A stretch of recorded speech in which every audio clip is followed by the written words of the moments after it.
Well, ladies and gentlemen, a very happy match day. Keith here from Command the Hoop Celtic. If this is your first time viewing the channel, please do like and subscribe. I met Neil Lennon yesterday in the airport. I had a good chat with Neil Lennon for about 25 minutes.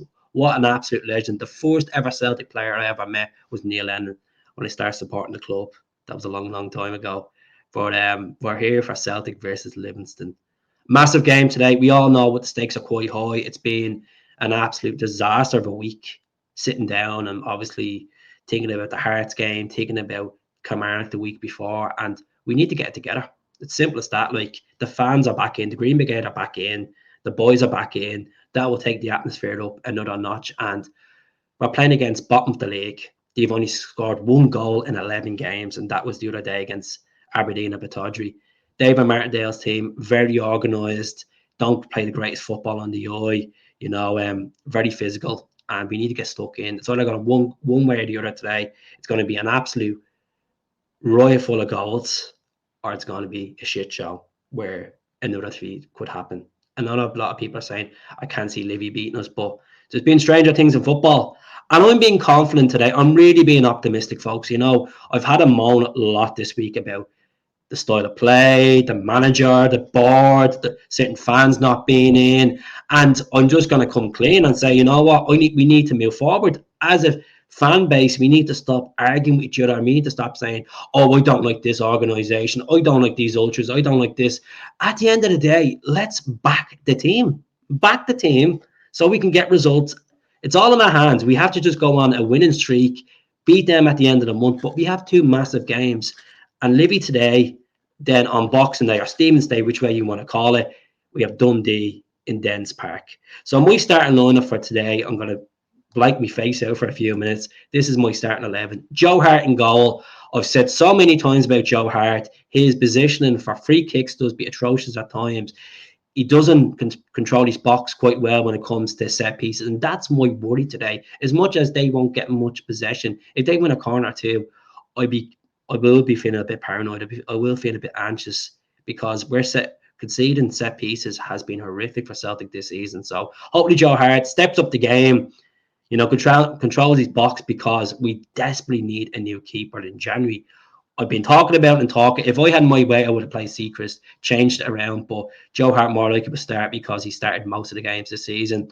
Right back, Alisa Johnson. He's been off the grid the last couple of games. And you know what? I highly rate Alisa Johnson. It's mad to think he's at the club a year and he's replaced Jovanovic in good style. I think he's more physical than Jovanovic. Jovanovic, technically was a better player, but Alisa Johnson just plays for the badge, and that's what you like to see. Left back, Greg Taylor. The jury's out on Greg Taylor. A lot of people want Greg Taylor gone at the end of the season. And I'm one of these people. I think he needs to move on. Some people say, nah, he's all right. He's this and that. He plays well. He's not at the level. He's lost the form, like Kyogo. He's lost the form this season.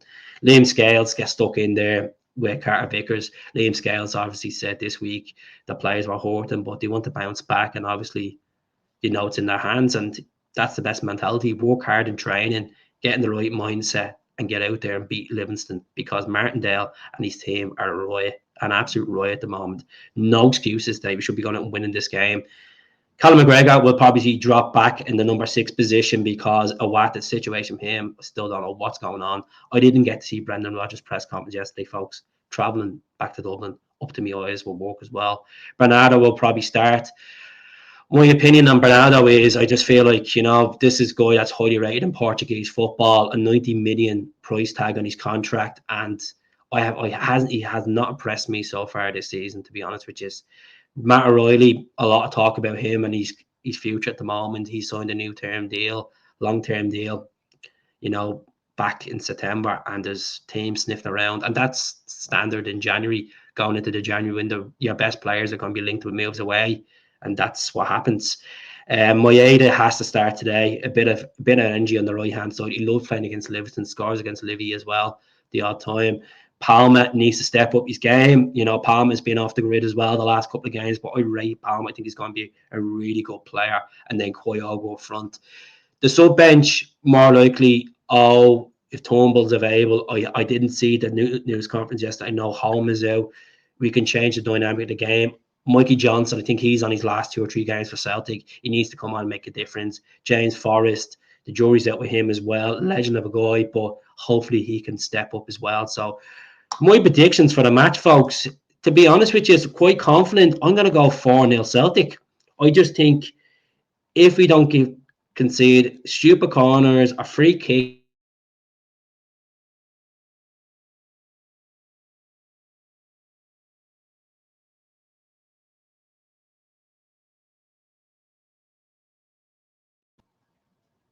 that's the situation, folks. So that's really it for me. Do subscribe to the channel, and I'll speak to you all soon. Hell.